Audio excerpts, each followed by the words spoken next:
تاسو له SBS پښتو سره یاست.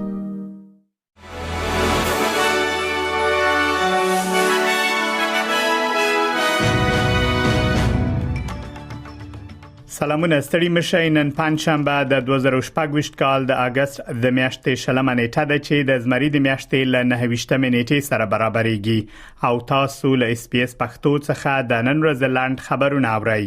د استرالیا د بهرنی چارو وزیر پینی وانګ ویلي د اسرایل د حکومت هغه پریکړه چې په غزه کې د استرالیایي مرستندوی کارکونکو زومي فرانکوم او د ورلد سنټرل کچن د هغې د همکارانو د وژنې په تړاو د مسؤلینو پر وړاندې جنایي اقدام نه کوي له هغه حساب ورکونې څخه ډیر کم دی چې تمه کېده.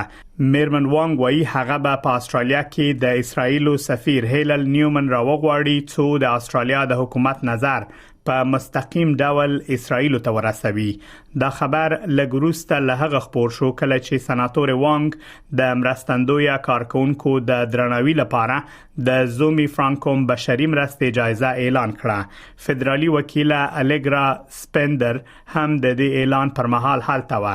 هغه وویل چې ډیر خلک د اسرایل د حکومت له دې پریکړې څخه ناهیلي دي.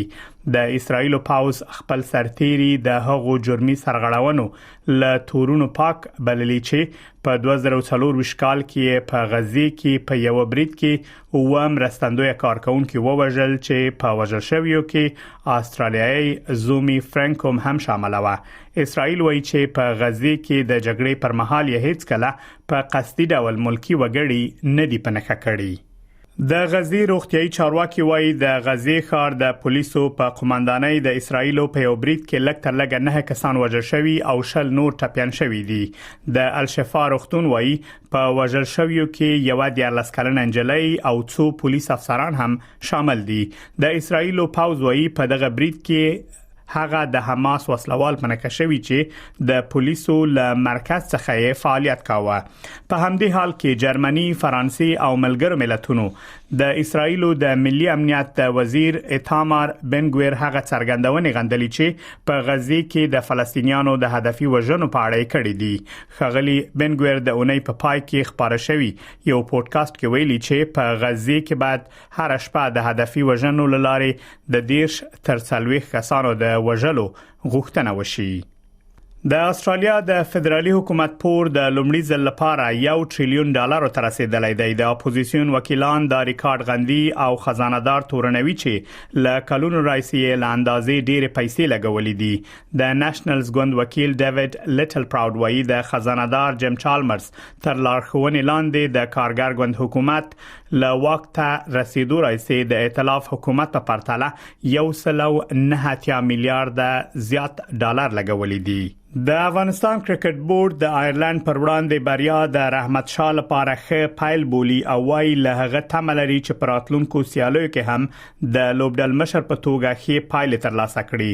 بورډ تملري چې د رحمت شاه او نوي روزنیز ټیم تر مشرۍ لاندې به افغانستان د 2022 کال نړیوال جام لپاره لاخ چمتواله ونیسي. خو د کرکټ شنونکو د افغانستان د دې بریا تر شا یوازې د لوبډل مشرتابه نه بلکې د لوبغاړو د اوسنی فارم یادونه کوي. د کرکټ شنونکي احمد فرهاد فدایي وایي چې د افغانستان د ټاپ آرډر توپ وهونکو او توپ چونکو خ فارم د آیرلند پر وړاندې د بریا له مهمو عواملو څخه و. د افغانستان ملي لوبډله چې آیرلند ته د یو ورځنیو لوبو لپاره تللی و آیرلند ته 4-0 ماته ورکړه. دا و د نن ورځ لاند خبرونه چې ما مجيب منیب تاسو ته وړاندې کړل. تر بیا ښه وخت ولرئ.